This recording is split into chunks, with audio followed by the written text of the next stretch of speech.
6-0 الزمالك كسب الأهلي مرتين، ولكن الأهلي عمره ما كسب الزمالك 6-0.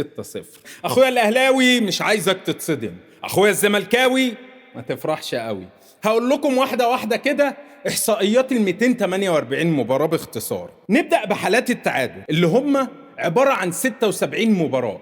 29 مباراة انتهوا بنتيجة 0-0، و29 مباراة انتهوا بنتيجة 1-1، و15 مباراة انتهت بنتيجة 2-2، و3 مباريات انتهوا بنتيجة 3-3. المباريات بقى اللي انتهت بفرق جون: الزمالك فاز على الأهلي 14 مرة 1-0، والأهلي فاز على الزمالك 18 مرة بنتيجة 1-0. الزمالك فاز على الأهلي 19 مرة بنتيجة 2-1، والأهلي فاز 18 مرة. نتيجة 3-2 الزمالك فاز على الأهلي مرتين، والأهلي فاز على الزمالك 7 مرات.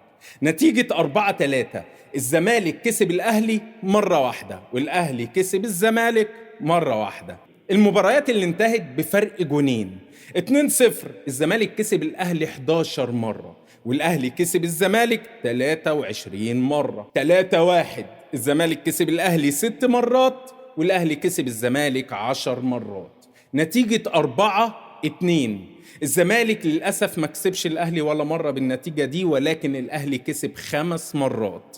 نتيجة 5-3 الزمالك عمره ما كسب الأهلي بالنتيجة دي، ولكن الأهلي كسب الزمالك مرة واحدة، اللي كلنا طبعا فاكرينها وفاكرين الأسيست اللي عمله عمرو السولية. المباريات اللي انتهت بفرق 3 أهداف: 3-0 الزمالك كسب الأهلي 3 مرات، والأهلي كسب الزمالك 12 مرة. نتيجة 4-1 الزمالك كسب مرة وحيدة، والأهلي كسب 6 مرات. المباريات اللي انتهت بفرق 4 أهداف: نتيجة 4-0 هي حصلت مرة واحدة والأهلي اللي كان كسبانها.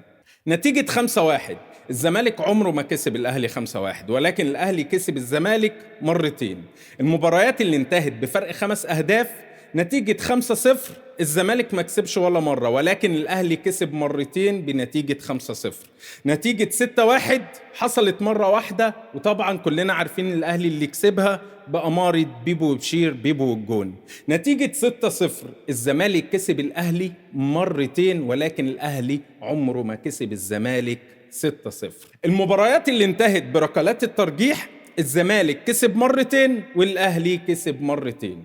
المباريات اللي اتحسبت بالانسحاب: الأهلي عمره ما انسحب قصاد الزمالك، ولكن الزمالك انسحب مرتين. كده أبقى فصصت لكم اللقاءات اللي دارت بين الأهلي والزمالك.